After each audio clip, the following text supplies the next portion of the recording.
Hey, Mike, how's it going? Good, Frank. How we doing? Doing well, doing well. Another Yeah. week. Another week, yeah. And we're well into the new year. So, Feels good. yeah, let's keep shifting these perspectives. Absolutely, Yeah. absolutely. Good week. Oh, always a good week.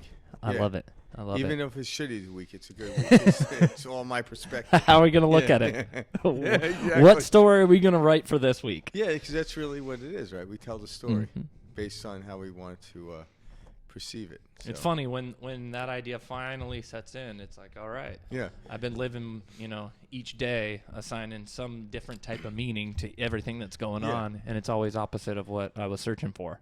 And that's kind of like what we're doing here. We're teaching ourselves and other people to shift their perspective on things that already have happened, which will then allow them in the present moment to give an imagination off to what it is, in a sense, write their future.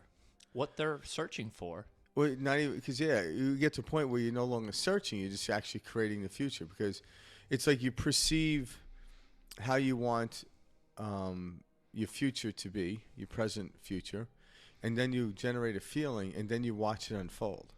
That's really what we're doing here. So you actually create your future rather than talking about your past.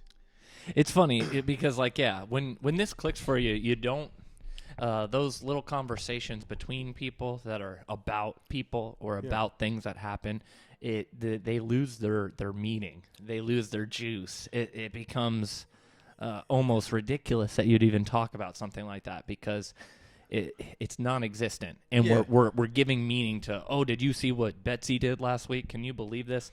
Just stroking our egos and not realizing what we're talking about holds no meaning other than what we're giving it. Yeah, exactly. And that's why, so you can, to start out, you can look back at your history and what we call a history or the past or past experiences. And when you go back and what was somewhat harmful or undelightful, I should say, you can change your perspective about that. And like, okay, it wasn't that bad. And as you do that, the brain will actually automatically set that forth into your what you call present future. And you'll start to rewrite it, because the reason life seems not to work out for people is because they keep reiterating the same pattern throughout the present moment, what they call that past. Oh, it's never worked out for me. Well, it's never going to, if you keep heading west, you're going to keep heading west. It's physics. There's no way around that. So if you actually change course or direction, or what we call shift your perspective, and you utilize your past stories and incidents that weren't necessarily delightful, and you make them a little less horrifying. You don't have to make them great. You actually start to change the way the brain pattern works, is that moving forward. So then you actually start to look forward to your present future. You start look forward to today, like, oh shit, what today's gonna bring. Now it's like, today, and then you get to a point where like, wow, I can't wait to see what's in store for me today, even though I asked for it. Just like the little child that asked for the gift for Christmas or birthday, whatever it may be, we still, when they saw the box, they still really weren't certain to what's in it. And then they realized, oh my God, I asked for this thing. I'm like, yeah, it's how the universe works. I loved how you were just explaining how that works, where we get this. Okay, so we understand that we're assigning stories to stuff, right? But look at it from the way that you're currently doing it, for example. Think about all the good memories that you have. So go back to your good memories. And if you're really to analyze your good memories, I can promise you that you have made them better in your imagination than they actually were in the moment you were experiencing them. Or who told you they were good or bad? Oh, absolutely. That's at the core of this. Yeah, because, the essence of it's all good.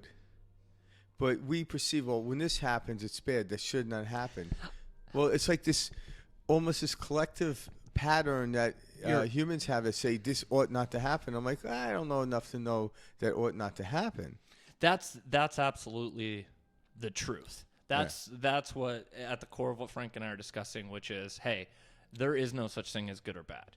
There isn't. Well, I guess what I was... At a deeper level. Yeah, at the deepest level, at the core of what we're talking about. Yeah. I'm more referring to, like, when we think back to, oh, man, high school was the times or college was the best.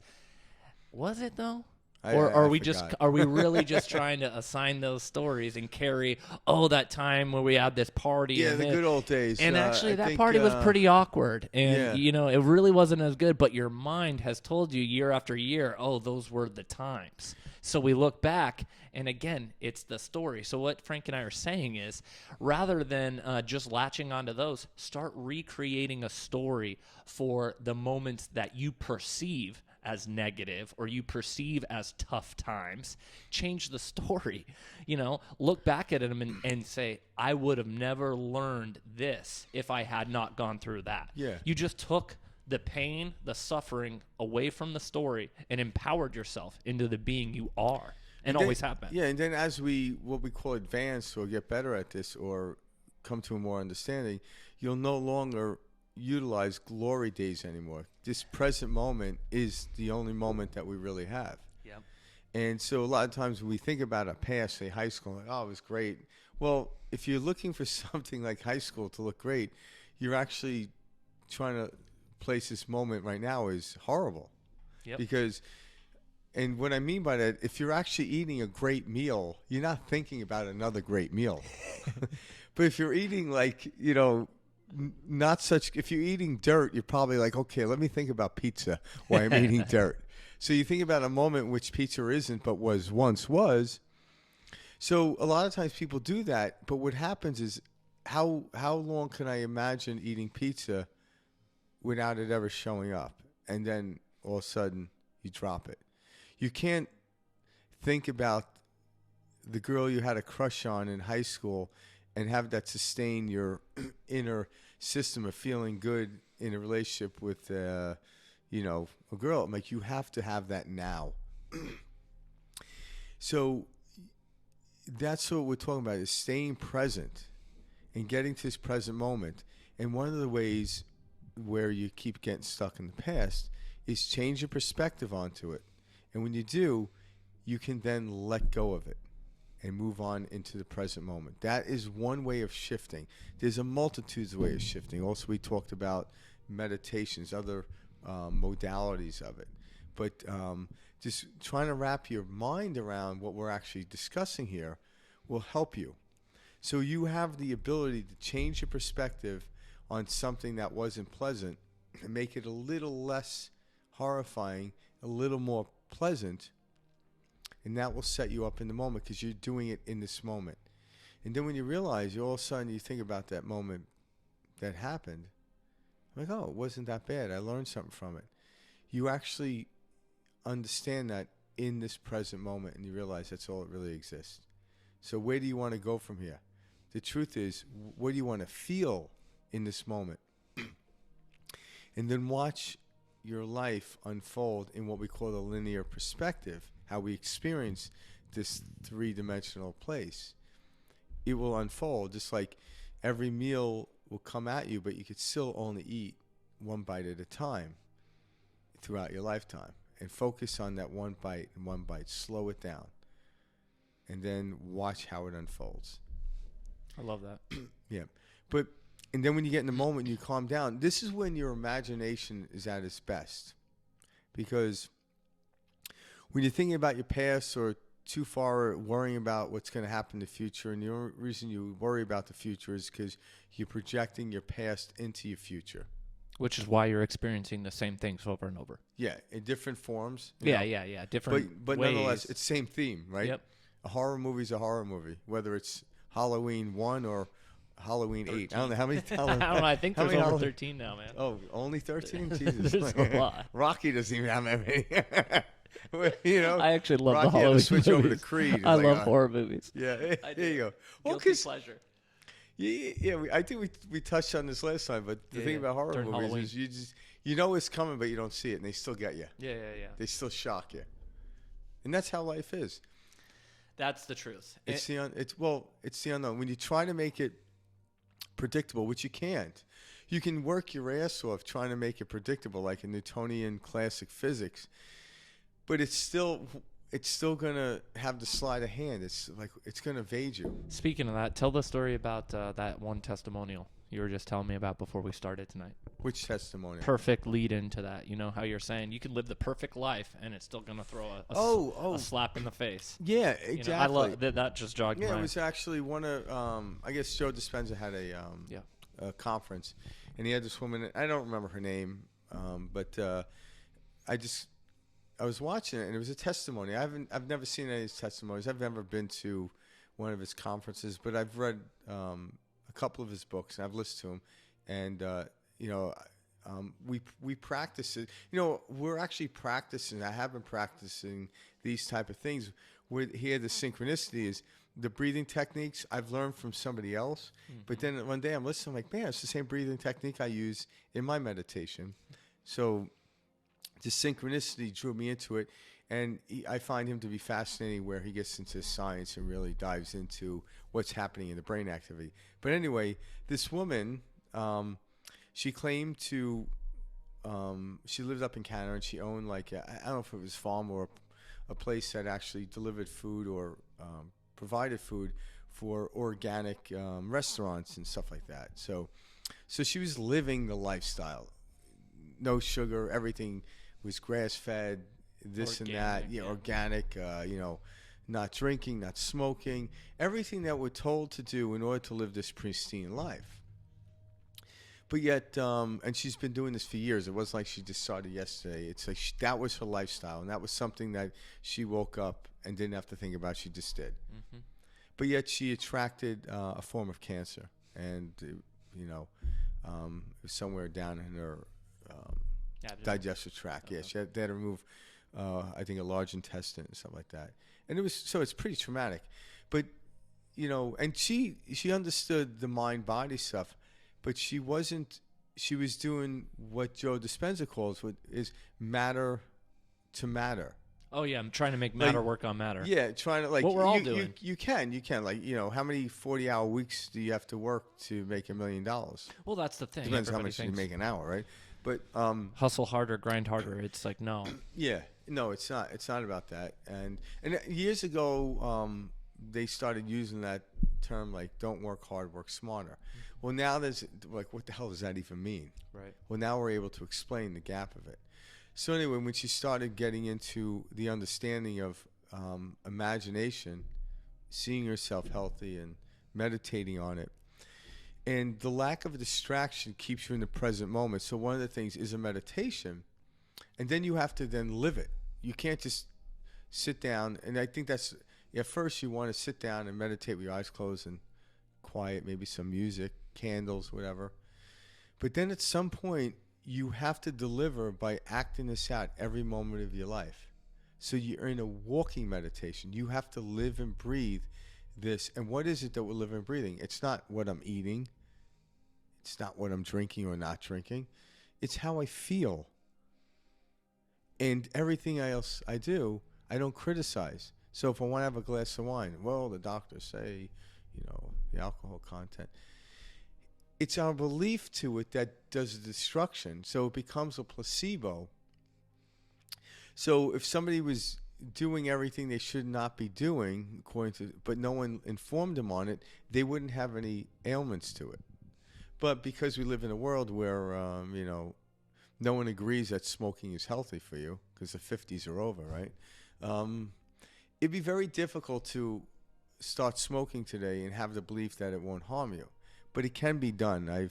I've heard of these like spiritual masters will consciously choose to smoke, but they don't have any negative effect on it, just to play a game.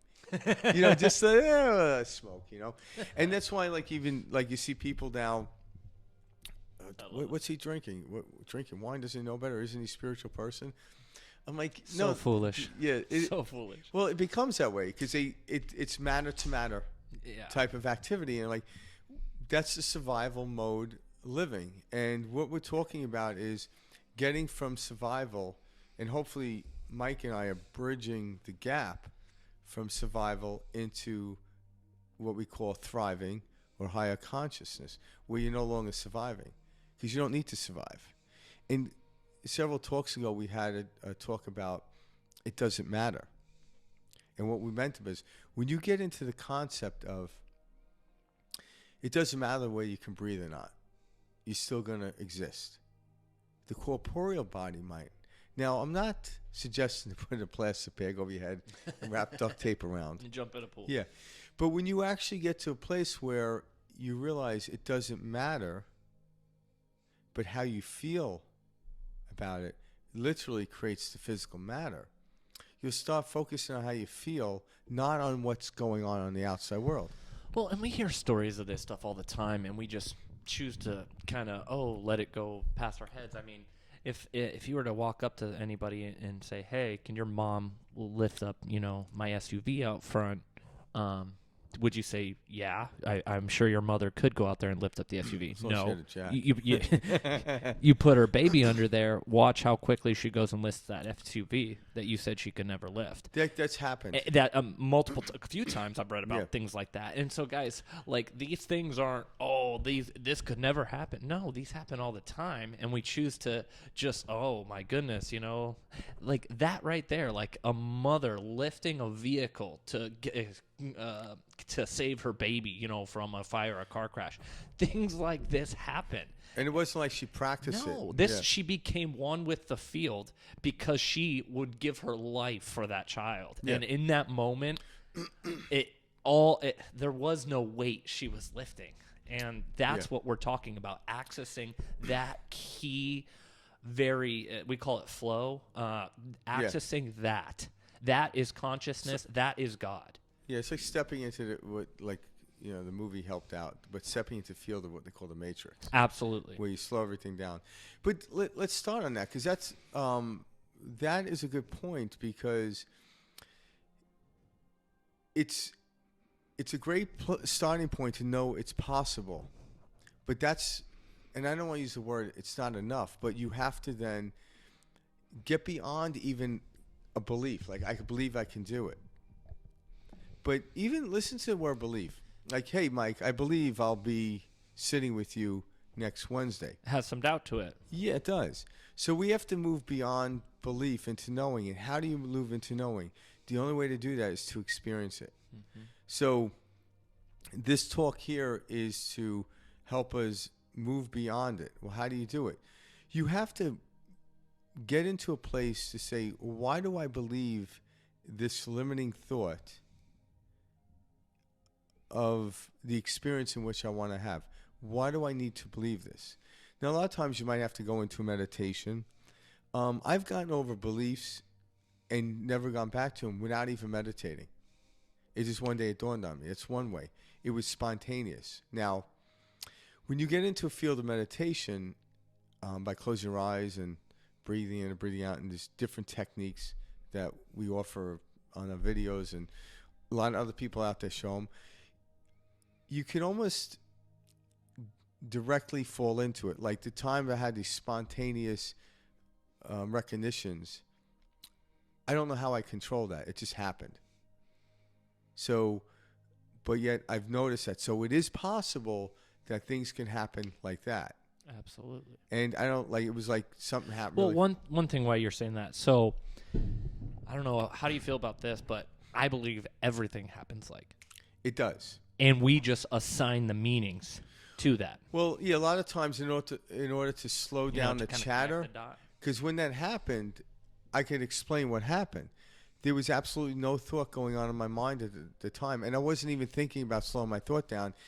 And as the thoughts stopped down, and what I mean is they didn't stop. I just wasn't grabbing them. They were flying by, just going by like the wind. And all of a sudden, a download, an input, came into me with a new belief structure that allowed me to get over the old belief structure. And then that belief structure allowed me to move forward and have the experience to where no longer it was a belief, it was a knowing. I don't believe pizza tastes good. I know it does. So we move beyond belief. But changing your belief structures will enable you to step off that ledge in order to fly. So you have to then break down the belief, and why do I have this belief that I can't do something? Why do I do that? So a lot of times going into a meditation, examine it, well, somebody told me I couldn't do that. Well, it's very difficult to get away with that excuse anymore because we see so much miraculous stuff going on. And why we call it miraculous? because it's defying, defying what old paradigm of yeah. thought told us. And like, Yeah. no, I'm like, now it's like, we're breaking record Yeah, after it's record breaking- in things. yeah. And when I watch people do some fascinating things, like, Wim Hof, you hear about him Yeah, hiking, yeah, that's hiking what I on was just top of thinking Mount about, the guy you Everest told me. in shorts. Yep. Now, I find it fascinating. I find his way of living fascinating. No, I have no desire to hike Mount Everest, let alone in shorts. But what I do is I take that possibility of someone doing that and turning it into and directing it towards something that I want to experience. So when I watch someone climb Mount Everest or scale a mountain or jump off a mountain, something physical, or listen to a beautiful piece of music that a human being conducted, I find fascination, but I don't try to conduct music in that fashion. I don't try to do it. I have my own gift, and I take that energy and it illuminates it, and all of a sudden information floods in for me to move in that direction. My higher self already knows where I want to go, what I'm talented at. I don't need to keep telling it. But often people are like, oh, I don't think I could climb Mount Everest. That person must be better than me. I can't write a book. I feel insignificant. I'm like, were you meant to write a book? Were you meant to climb Mount Everest? If you were, you'd be doing it. You wouldn't be talking about it. But there is something you're meant to be doing, but you're distracting yourself by wondering why you're not climbing Mount Everest and why you're not writing a book. But that wasn't what you were supposed to do. We know what we're supposed to do when we sit quietly.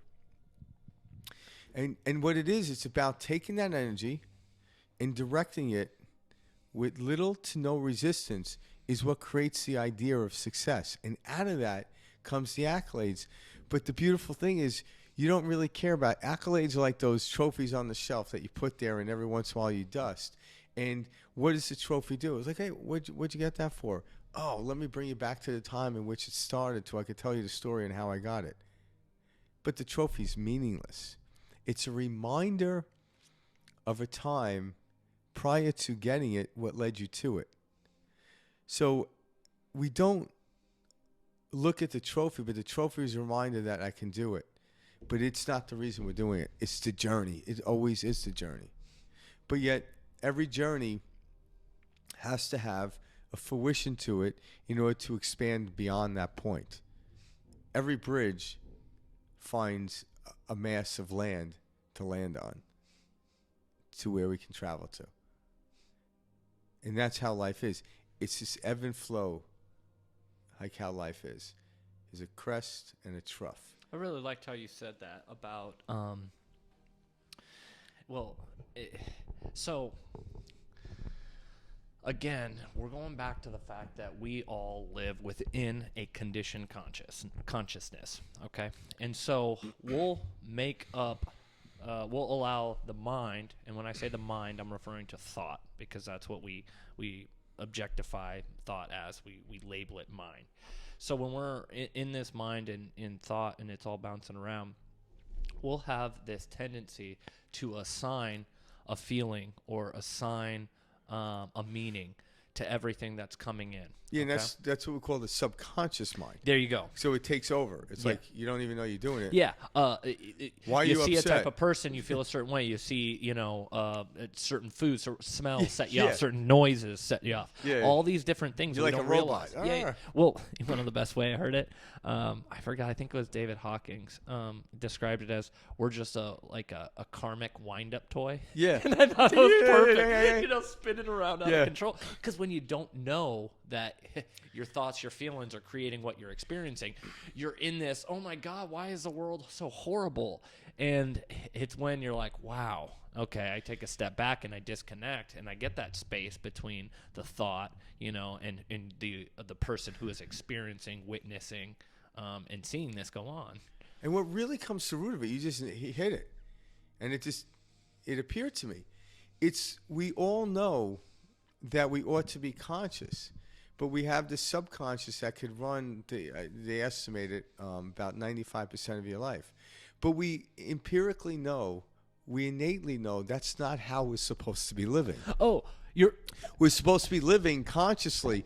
So this is why we get frustrated. But we're in a subconscious state. You get mad at the person who parked in your parking spot. It's like it's not the parking spot. It's the fact that you're unconscious, and your innate is saying, "Wake up." I almost used the F word. No. I know what you mean. The best way to describe it is ask yourself this. Am I the mind? If somebody asks you, are you the mind? Instantly, everybody knows no. You know? Why? Because you can witness the mind. Well, some people. Well, honestly, no. I feel like a good amount of people, yes. 95% of people, if you say, are you the mind? They're going to say, no, I'm not the mind. Yeah, what are you nuts? What do you mean by that? I'm not the mind. I'm me, or I am. They'll say whatever. But people instinctively, like you said, we know we're not the mind and the thoughts racing around. We just don't see that the thoughts that are racing around that we have objectified and labeled as mind is creating the matter in which we're physically experiencing space-time. Yeah, it keeps reproducing a very similar pattern. And if you think about it, in each... They call it karma. They can call it whatever. Yeah, because each field of thinking, so if you're in a field of frustration, you're always going to have things that frustrate you. Tomorrow will be a different car that cut you off than the day before, but you're going to get a car to cut you off on the way to work. It's always forever shifting and changing, but yet why do cars keep cutting me off when I'm on my way to work? I'm like, well, you're actually, without understanding, you're creating your present future by reiterating, that feeling. You're staying you're holding on, you're latching on to the idea of I am uncomfortable. And when you get really good at it, you're like, see, I told you, my life is worth shit. Oh, that's the best. It's when the ego just knows. It's like, see, I told you. Why bother even doing it? Told you your boss was going to make you stay after. I told you. I'm a psychic. Yep. I'm a flippin' psychic, baby. This is, I forgot. I think it was also Hawkins who described this as the juice. He called it the juice, and that's a good way to describe. We get this payoff from our ego saying we're right. Yeah, even though you're right about something that worked against you. I knew that guy was going to dump me. I knew that girl was never going to go out with me. I'm a genius. I knew it. And we stroke the ego. Yeah. And we feel good about the pity. That's the payoff of the pity. When in all reality, no, you lacked a sense of self-confidence that didn't allow any door to ever open for you to meet that person you could have been with. Okay, now from right there, anyone listening, and even I struggle with this, because I've heard people talk about this before. Okay, I am that person right then and there. I knew she was going to leave me. What do you do from that point on? That's the question that people want to know. Like, where do we go from here? And it's recognizing that it's a pattern and accept the fact that you're actually in that pattern. When you, in the moment, like, okay, so what? She left me. And all of a sudden, when you let go of that, you let go of the charge and what you said, Hawkins said, the juice, you look at it and you could change the substance, the liquid, or whatever it is you want to change it into. Whatever you want to call it.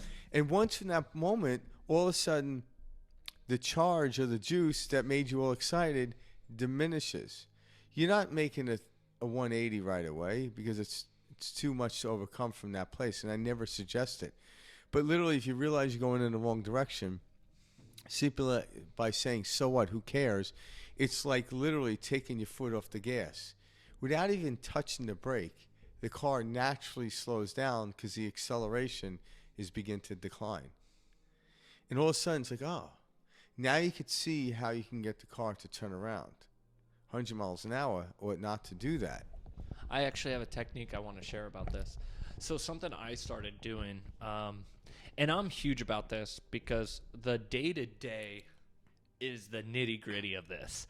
Like, sure, we can all meditate, have these great sensory experiences, and experience that very sensory, but, oneness, and then lose it once we're in interacting in Maya or the third dimension or this plane, whatever you want to call this.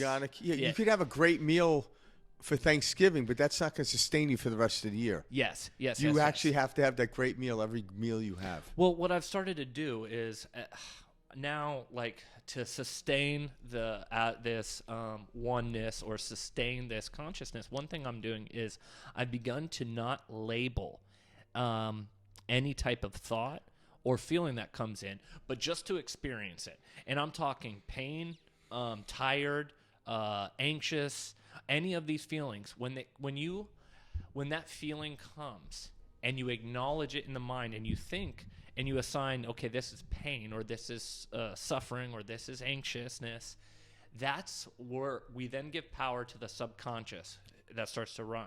But when you just recognize the feeling and be with it, the foot off the gas and everything just... And so when you do that, what happens to the pain? Well, that's the thing. It subsides. It goes away because you understand that. And why does it go away? I was latching on to pain. What created the pain?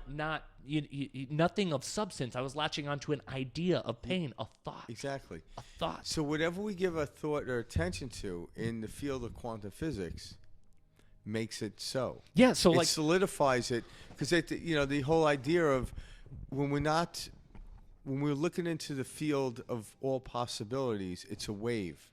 But once we focus our attention, we solidify it into an electron, and that's what starts to create the physical matter. There's the science. Whether it's something preferential or non-preferential, it works either way. That's it. And that's why, so do you want to feel pain? Well, think pain. You walk outside, you twist your ankle. When you get that sensation, do not label it pain. Just be with the sensation, and then the sensation will diminish. And if you do twist your ankle and you feel the pain, and you can't just go from it's not pain, say, so what? Who cares? I've had twisted ankles before. Not denying the pain. Not denying the pain. Well, the pain lets you know to shift your perspective. Yeah. It really does. It's like, oh, Jesus. You get whatever that feeling that human reaction. I guess just don't label it pain. Yeah. Just allow whatever the sensation is to be. Yeah. No matter even if it's good, because you got to do this on both sides, because then that's when you start really getting good at it. And it's actually Muhammad Ali, when he fought George Foreman. Oh, cool. Back in the day, and it's interesting. I still watch the fight every couple of years, and it was pretty amazing. So this massive guy, George Foreman, made Muhammad Ali look small, and the whole fight he had him on the ropes, just pounding away, and eventually George Foreman tired out. Muhammad Ali came back and knocked him out. And afterwards, they talked to... And Muhammad Ali actually ended up spending some time in the hospital after that, because he took a lot of abuse to the body. But while he was in the ring, he stepped out of his body. He didn't feel the pain. Now, this is interesting. But after the fight, he came back into his body and he felt the pain. Now, we're actually saying it's possible that he could have continued and not made it to the hospital. But nonetheless... we're human beings, we call it. So his focus was sustained in the ring, but once the fight was over, he came back into his body, and the physical pain was actually felt. And those are the day-to-day stories that is being in flow. Yeah, it comes back to like the story of hearing about the car that flips over and the woman lifting it up. Because a lot of times I've seen interviews with people that have it too, and they don't recall lifting the car up. They're so in flow, one with the field. Yeah. But once they get beyond it, because their belief, subconscious belief, is that was impossible, they're freaked out by it. They blacked it out. They're like, holy shit, how did that happen? Yeah.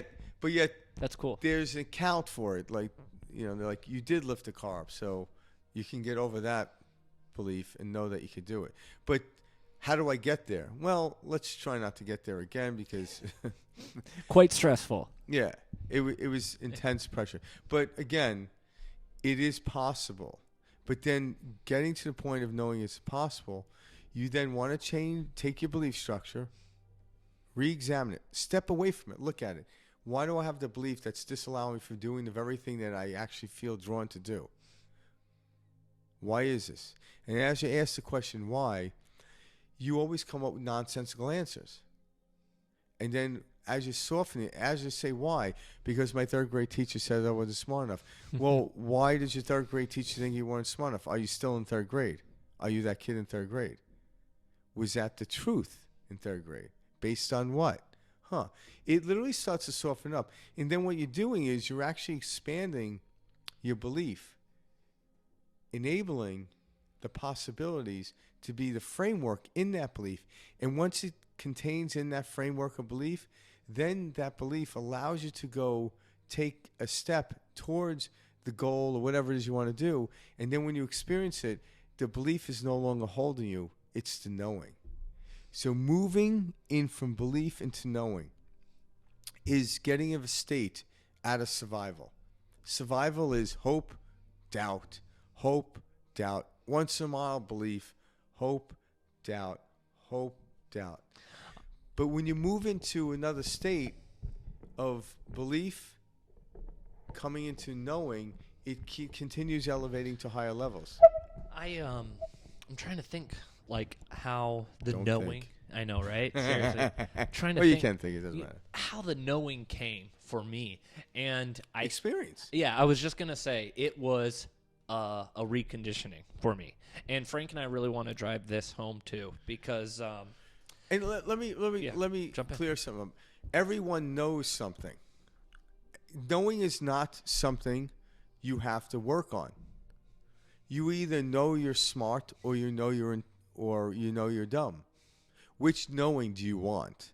Yeah, both are true. Both are true if you know it. So knowing is nothing that we have to work on. Knowing is a natural entity innate in human beings. A feeling. Yeah, but what do you want to know?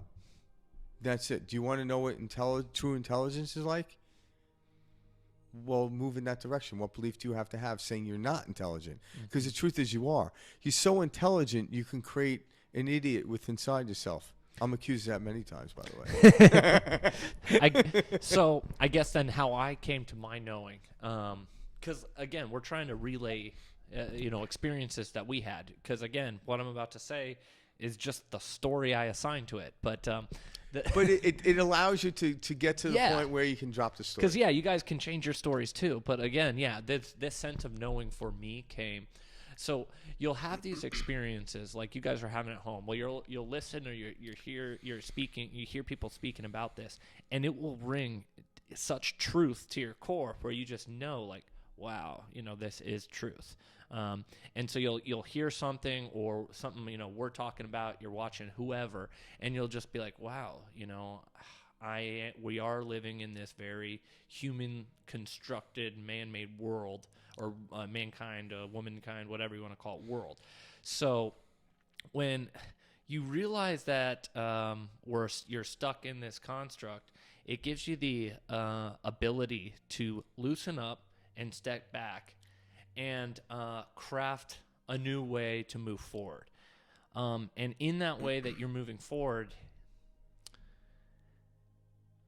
sorry, I'm kind of getting off track. What I'm trying to go back to is my sense of knowing came from a reconditioned, continuous method of, okay, it clicked for me. It felt good, and I knew it was truth. And so through my ups and downs, I just held on strong, knowing that this is the right path. This is the answer. This is truth. I could feel it at my core. Yeah. So all the doubts and the thoughts that would come up slowly begin to lessen and lessen. And you become a new reconditioned being. So you're no longer stuck in this high thought process of back and forth thoughts, challenging yourself, challenging everything you're doing, justifying all of your actions. And everything starts to just work much, much smoother. Yeah, because you start replacing doubt with what we call faith. And once you have faith, you move into a state of knowing. So belief is a bridge between doubt and faith. And faith allows you to move into the unknown, to know. All right? And these are just words we label. So again, I have full faith I'll be here next Wednesday with you. I believe I'll be here next Wednesday with you. What's stronger, right? We understand this. But doubt, like, I doubt I'll be here. It's like, I'd rather you tell me I believe you'll be here. So it's about bridging this and understanding it and know that we can get to this place. Survival would be doubt, belief, doubt, knowing, that type of stuff. But when we get into it, you can create a belief structure that knows it's possible. But once you do that, you go into it, and you must have faith in order to act it out, to come to the state of knowing. And it's continuous. It never ends. It never ends. Like, I have faith moving into the unknown, and when I move into the unknown experience, I now know it. But then there's a new unknown, which is going to have to strengthen my faith. So now my response is pure faith to move into the unknown.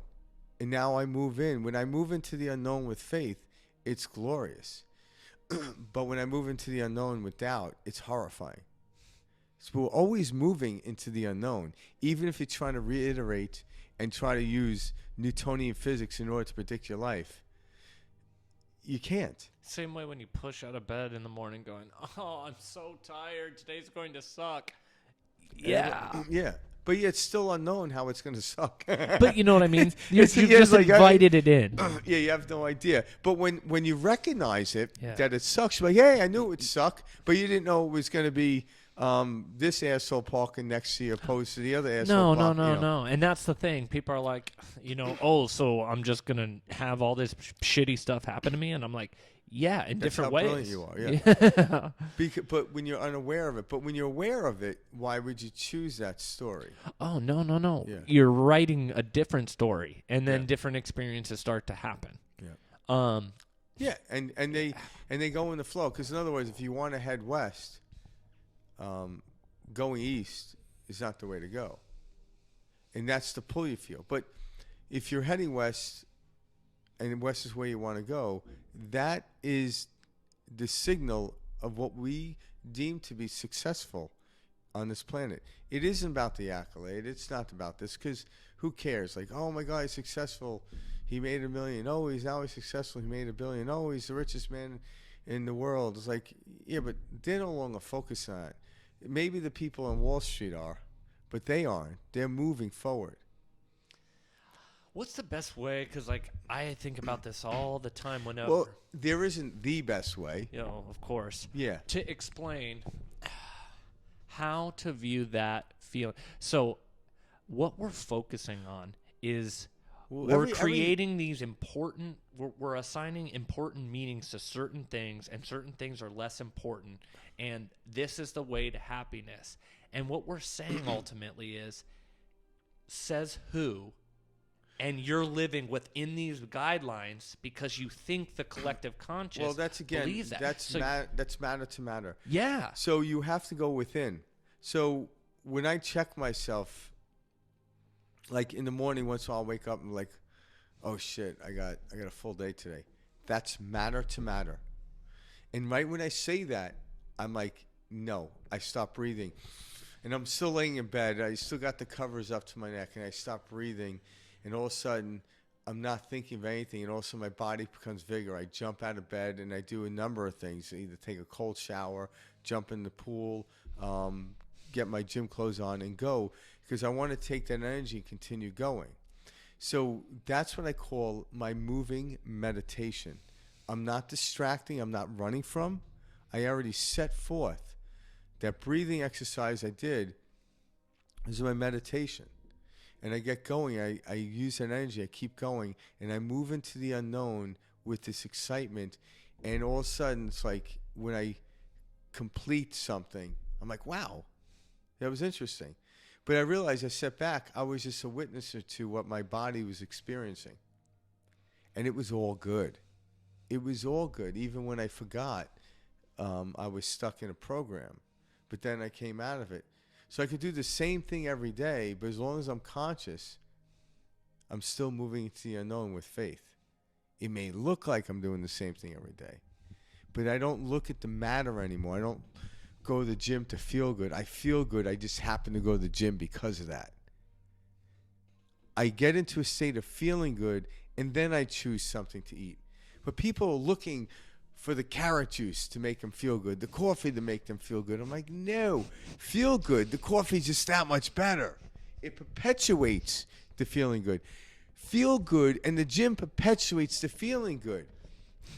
not the other way around. You're putting the meaning behind everything. Yes, That's yeah. the key, guys. Like, we have thoughts just going on all day long, and then we're assigning the meaning to that thought. Yeah.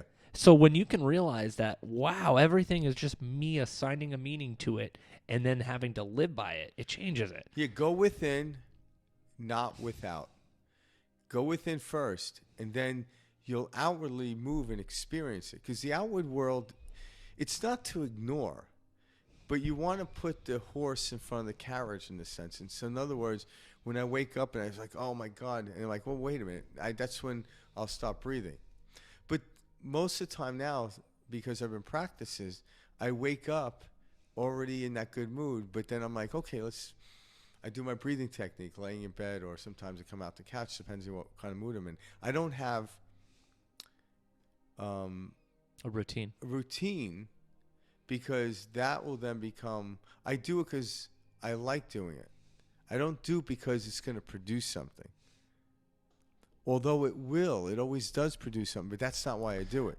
Because again, now, all of a sudden, if I gave the breathing, because breathing is still matter to matter, but I feel good, all of a sudden I want to breathe. I feel good, all of a sudden I want to meditate. It's interesting. Now I enjoy meditation. I'm not trying to get through meditation in order to feel good. I'm not trying to get through the gym in order to feel good. I'm not trying to get through the day of work in order to feel good. I like where you're going with that because, again, that's us saying, I'll feel better when. And we do that all day long, excuse me, with anything. I'll feel better. I'll be happy when. I'll feel better when. And so you're also chasing the dragon, as they call it. Yeah. Even on a small, very day-to-day routine type of thing. It's at work. Oh, I'll feel better when I'm on my lunch. And then you get to your lunch break, and then you say, all right, I'm going to feel way better after I get off of work. Yep. So you don't even enjoy your lunch. And then you get home, and you say, oh, I got to make dinner. I'm going to be happy after I finish eating dinner. And then you finish eating dinner, and then you just wait till New Year's. And you do it again. Start New Year's. You can't even enjoy your lunch. Can't even enjoy your dinner. You can't even enjoy that evening. Yeah. And you wonder why you next take a is going to be better. To like somebody, right? It's like, hey. Because that's and again, what that is, guys, is the conditioning. We have been conditioned that there's something more and that we need to problem solve. And so we twist ourselves up and we're just go all day long in our heads. And Dr. Joe says this is beta brainwaves. Just we're just we can't allow any thought we can't allow any inspiration to strike, our intuition to speak to us when we're constantly bouncing around in our It's like head. trying to talk to your mom on the phone while you're blasting Metallica. Seriously. You're not going to hear Metallica being the thoughts in your head. and your mom's trying to utilize some wise information. Yes. So, you gotta ex-nay the Metallica for the moment in which, you're trying to get that information. But I like that analogy because it is like having Metallica. Just like, Mom, I can't hear you. Turn down the goddamn music. Yeah, exactly. Hell yeah. Yeah. But, It's just like the biggest thing that I have personally worked on is that condition. Realizing that we have been so conditioned our whole life to just constantly and even toil in our heads. Yeah, even if like the conditioning was eat right, go to the gym, get good grades. Doesn't matter. It has no meaning, because it's at the end of the day, like, why am I doing this? Because you're thinking, I got the good grades, I've been eating good. Why aren't I happy? Yeah, this is what they call the midlife crisis. You get to this point, I did everything right. What happened? I'm like, You didn't enjoy any of it, did you? And that's called the awakening. I instead of having a midlife crisis, I had a midlife awakening.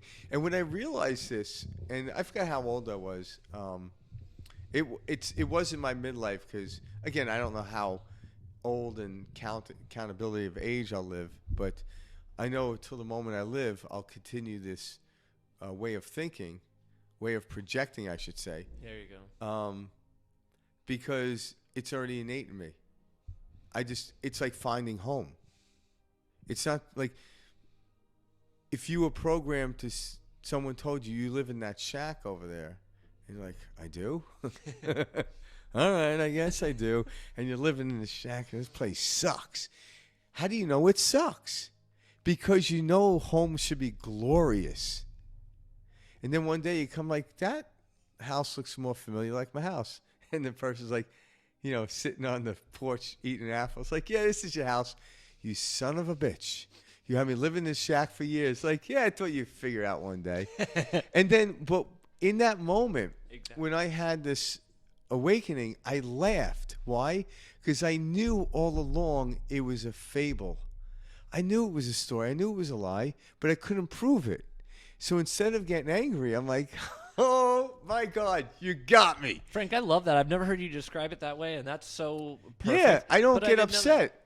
Well, no. That on a level, when it clicks, there's Yeah, no it's reason you funny. won't get mad at yourself. Yeah. Then it hasn't clicked because you realize, oh, my God, me getting mad at myself is that. Yeah, exactly. So it would be ridiculous. But what I mean is, like, what you just said was such a cool way. Like, so I think we all knew this,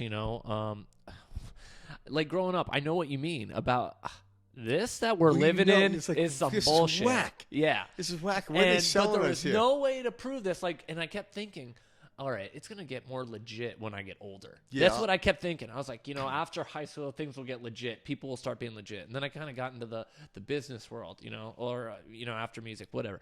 Then I got into the business world. I'm like, dude, nobody's freaking legit. Everybody's just making Everyone's shit doing it. up. Yeah, and they're I'm making shit up. talking, So I might as well make full-grown, shit up. like my boss who's 65, he's full of shit. And I'm like, the only difference is he thinks he should He's be buying into his yeah, bullshit. he's buying and he into wants shit. you to buy into it, too. And so throughout our lives, and this is why we freak out and we project and all this stuff, is we just don't get it, but we know there's more. Yeah, and the reason is and this is the key to the more. The fact that you already have it. It's true. You just You're said there. it. We never need to buy into anything ever again. Why? Because we already have it. Why? Because it was given to us. It was inheritance. At birth. It This was is a birthright. already given. It's a birthright. We are given an inheritance. So what do you do with inheritance? You experience it. You don't need to earn it. No. But someone says you need to earn that A. You need to earn your intelligence. Again, that's assigning a story and a meaning. Well, it is because all we need to do is be. Yeah, and it's a funny game. So I look at it as a funny game. It's almost like when I was a child and the adults wanted us to get lost or something. So hey, go in that field and find me a 4-leaf clover. So you're hunting around and you can't find one because there's only 3-leaf clovers. But you get a little clever because you don't feel like sitting. You want to go eat a hot dog off the barbecue, but you can't come back because the parents said don't come back till you find one. So I take a 3-leaf clover, no one's looking. I rip one clover. I'm like, I found one. Like, yeah, you silly little bastard. It's a 3-leaf clover. Yeah.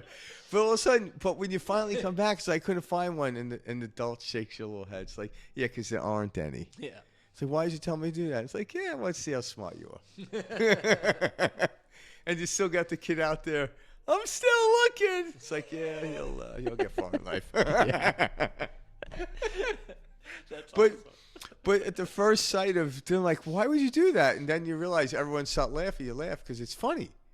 And fortunately for me, and I was brought up in that type of environment.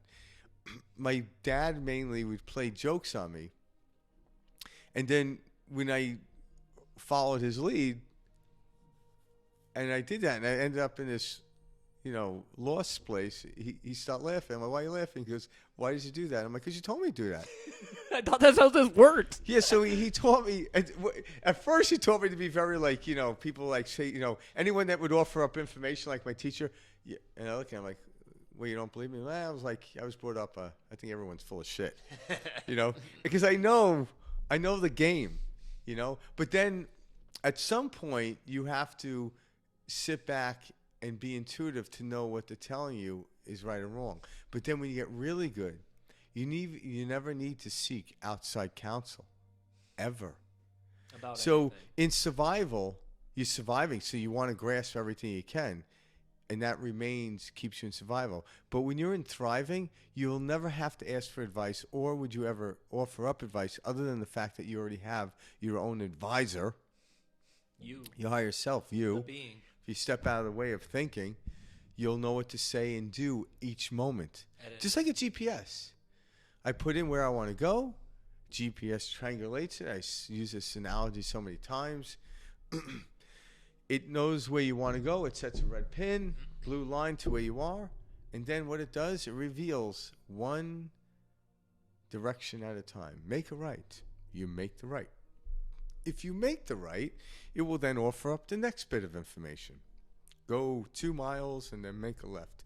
You go 2 miles and make a left, and then it offers up a next bit of information, and so on and so forth. The next thing you know, you make it to the place in which you wanted to achieve. But it doesn't end there. What that does, though, having these little chapters, it allows you to gain momentum in the faith of moving to the unknown and keep going. That's why these chapters sometimes are short. Oh, it worked this time. Why wouldn't it work next time? Or the time after that? But if you could go the other way around, every time I do this, my life turns to shit. Well, each chapter is going to turn to shit then, if you believe that. Because the physics doesn't really care. It doesn't matter. It's our perception, our perspective onto it. So we're here to encourage you to shift that perspective into a direction that's preferential to you. And this is possible, guys. Don't take anyone else, because people want to have, like, they think, hey, if we have 51% of people moving in this direction, it'll be easier. I'm like, nah, that's not how life works. A bird doesn't need a flock to fly. But when a bird is flying with a flock, it's the field directing him, not an individual bird. But yet, even the bird flying by itself is still being driven by the field. Yeah, I like how you say that. And being driven by the field, I mean, is heaven. It is. And speaking of heaven, like that, there's like you don't see a bird on a tree looking at a map. Hey, Jimmy, I think we gotta fly east. Which way is east? Which way is east? Seriously though. Yeah. Why are we like we're on like the roadside with maps and stuff? Like once we'll get really good at this, we won't need a GPS because we are the GPS. So one thing, just totally off topic that we haven't talked about yet tonight. Is anything totally off topic? No, yeah. that's for sure. Not here in Perspective Shift. Yeah, everything is one. How truly, and you just said it, we live in heaven, or, hell. Conversely, hell if we'd like to. But truly how exciting and how beautiful and how great life is. Even when you experience hell. Yes. But when you come to understand that. But that's the thing. Yeah. When you start to get ease into this and this feels good, we live in truly heaven. And I'm talking in these other dimensions, angels, whatever dimensions and labels you want to put on people. There is like a lottery to come to Earth, essentially. And to come here and be this structure and experience and have the emotions, the feelings, the sensations that won we the lottery. have. This is think it'd be beautiful, and it's truly the kingdom of God, heaven on earth. That's what we're talking about. We're on earth, but we all live in different worlds. Yeah, but think about the biological perspective on this. In order to be such amazing in order to be conceived, 20 million to 200 million sperms went down a canal unimaginable and attached itself to an egg. But only one of those attached, probably two if you have a twin, or three if you have a triplets. But in my case, it was only one attached itself to an egg. I already won the lottery. All right. Now, do I want to squander that money? The lottery winnings? Or do I want to invest it? Do I want to expand it? I'm done squandering. I want to invest. How do I invest? Fully understand what you already inherited. Because that's what a lottery is. It's an inheritance. It's coming to this knowing, like we're talking about. It's just you when this sinks in on a deep level and something that you begin to recondition in your body. And the gift of life is so beautiful that I've just never felt this way in my entire life. And I understand and I get it, what truly they mean by heaven and what they truly mean by hell. Because I lived in hell, Yeah. for a long Hell time is of my the life. shack. For a long Heaven time. is the home in which we always knew we had. Yep. And so I heard Joe Dispenza. I actually thought, that I thought he put this beautiful. What is hell? Hell is survival. Oh, yeah. What's heaven? Thriving. Easiest words. Yeah. Surviving Survival. is hell. And people are still trying to survive. I'm like, but in the survival mode, you'll always be surviving. Correct. You'll always be making the bills or worried about not making the bills. But when you move beyond that, you don't even think about that. And everything that you need to thrive already and always existed. And it exists in such a massive and extraordinary abundance today. Yeah. Like, we're Just not like out killing for food and hunting for food. And just think about this. We I live have in abundance of such water wealth. in my house, but I'm not going to drink it all in scarcity. I'll drown. That's, For the love of God. so What's like, he doing? He's trying to drink all the water he's going to need for the rest of his life because it's available at the moment. Like, he's going to drown. for as advanced as we are as a Yeah. society, why is our quality of life not getting better? It's Well- simply because we're not learning how to use and understand how the body functions and At works. some aspect, when you look at it, because not everyone, a lot of people are moving out of survival and into this place. So you are starting to see the quality of life getting better. At the same time, at some people, what we call the poor, it's getting worse. We're seeing the contrast. And right now, we're at a beautiful moment in time where the access to this information is available to even, I use this analogy. I'm like, if Bill Gates Googles something and, whatever he Googles, if I Google the same thing, or someone that lives in South Phoenix or Compton in what we consider a poor neighborhood, if they Google the same thing, they get the same search engine. They get the same result. Now, what Bill Gates, how he applies it, is going to be different, even the way I apply it, or even the way Warren Buffett would apply it, someone at the caliber in which we look at structural caliber. So this is the first time in history, but there was a time when we look at history and the idea or the concept of it where there was only a handful of people that had the access to this information. But everyone has access to the matrix now, or you call the internet. The internet is nothing but a fractal of the matrix. It was all here. So people are like, oh, I don't like the way Google is dividing our information. Well, don't try to Don't blame fix Google. Who cares? Go right to the matrix. Go right to the Akashic records. It's more powerful. And guess what? They're not deciding what you should watch or listen to. You get to decide that. People are like, oh my God, they're trying to control us. I'm like, you're allowing them to control us. So you're the one controlling by not understanding it. So you can't blame them, because if you're blaming them, you got to get them to stop controlling you. I'm like, you can't. Again, we're consistently fighting against ourselves. Step out of it. Well, we're trying to chase our tail and Yep. wonder why we're getting dizzy. Yep. And you realize your tail's attached to your body, so if you just walk straight, it will follow. You don't need to Seriously, though. run in a circle. I get dizzy, And then when you catch it, you realize, oh, it's part of me. Yeah, so just move forward, move in a direction. And when you look at this, moving in a circle creates a dizzy effect because it's a reiteration of where we are.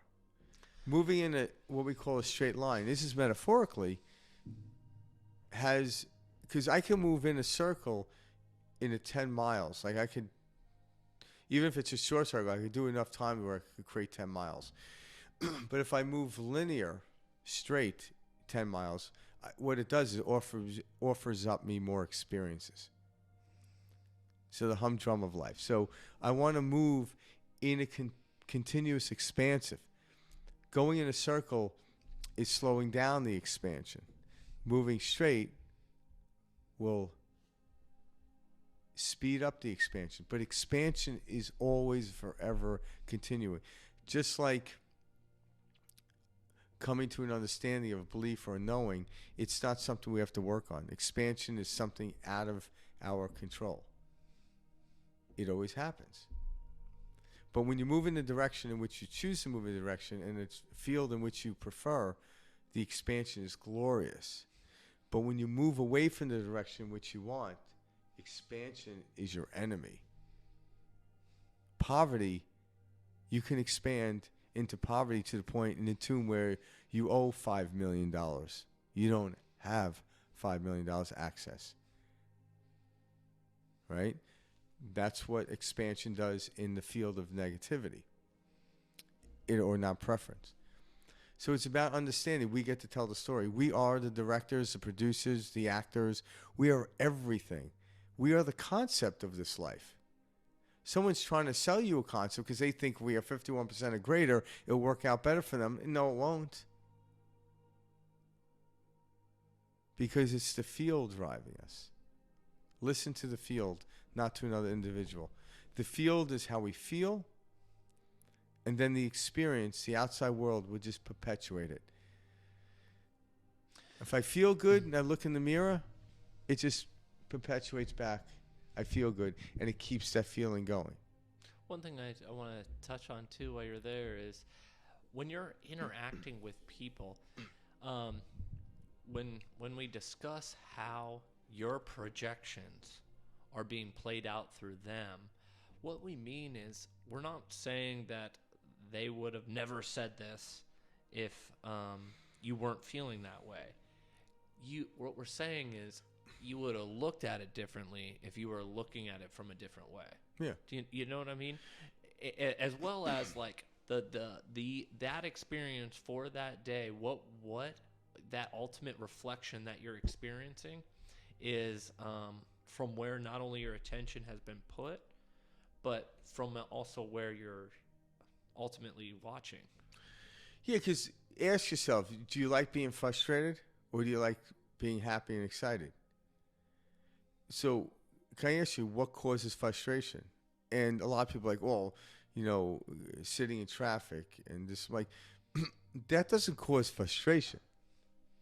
Thinking you're not supposed to be in traffic is what's frustrating. Thinking you know what's supposed to happen is cause frustration. But traffic didn't cause frustration. Better than traffic. You assigned frustration to traffic, right? Mm-hmm. And then whenever you see traffic, all of a sudden, your brain waves. That feeling comes, and you assign the feeling that you've assigned to it. And then you go out and buy a gun and start shooting people in traffic, and And then you feel better. Wait, why don't I feel better? I shot people, right? Isn't that what I'm supposed to feel? Yeah. That's what the movie showed me. That's where the ego runs wild. Yeah, right. Yeah, exactly. Then you're in jail. Then you're in prison, and you have no gun. You get shanked in the shower. So, and that's just a story we tell. Yeah. We're not trying to scare you. No. And yeah. We're trying to make light of it because I think we talked about this before. The seriousness wrapped in this field of people call spirituality or higher consciousness. It's I find a lot of humor in the fact that I used to think that way, and even when I catch myself thinking in, let's say, survival mode, I find it rather funny. Because what am I surviving? It's like pretending I have no water, and like, well, there's a water fountain right behind you. Who knew? Real quick, too. I think it's awesome how you, the way you discuss the survival mode, and I like that we bring it up. It's a constant, daily type of thing, and it gets easier and it gets easier. I think a lot of people don't realize the internal conversations that a lot of these enlightened individuals that we look up to or listen to are going through. Yeah, I'm talking Buddha. Yeah. There's a reason he had to go all the way in the mountains to get so far away from people, to escape. Like, think about these different things. Jesus, everybody, like the way he grew up. But We just see them and hold them into a light. Yeah, and we've 'cause- assigned a specific projection of ourselves onto them. yeah, even Buddha. They've been in the trenches, guys. Yeah, but know this. This is when we study these masters, we can. I don't use it. We can take the word shortcut. What Buddha found out is when he left the palace and became Buddha, he went into a state of denying every physical aspect, and he realized that's not the answer. And the reason he did that is he went so far because living in the palace, he had everything handed to him. So then he went into a place where there was nothing. And then he found himself what they call under the Bodhi tree, where he was fed the information and knowledge that would create the balance in his life. It's how he looks at it. Living in a palace isn't shameful. But thinking living in a palace is going to grant me a heavenly life, again, that's matter to matter. It won't. Because hell could be in a palace. But to deny the palace and going into a place of unwanting isn't going to grant you heaven either. Because it's still matter to matter, even though you're trying to get rid of matter. It's like trying to get to a place of having no desire. After a while, you realize you can get close to it and you realize, well, unto itself, having no desire unto itself is a desire. You'll never win that game. And that's when you realize you can witness the witnesser. Yeah, so stop messing around with that. Stop trying to mess around with how long do I need to meditate? How much healthy food do I need before I need to get healthy? I'm like, you can get healthy now. You don't need to do that. But what's happening is when you're in a healthy state, what you eat will be healthy. What you do will be a meditation. Even if it's not this. Although this is an experience, and I rather enjoy it. But I don't do this in order to make it through the day. Because I do this for the mere experience. Just like a kid ran to the playground. Going to the playground, I heard my blood pressure lowers and my grades are better in school. Can you imagine a kid saying that? I would leave this planet if that was the case. I'd kick that kid's ass myself back then. Hey, like, hey, no. But the second you told a kid you have to go to the playground because of this, you set a parameter around it, and all of a sudden, it's not coming from a state of,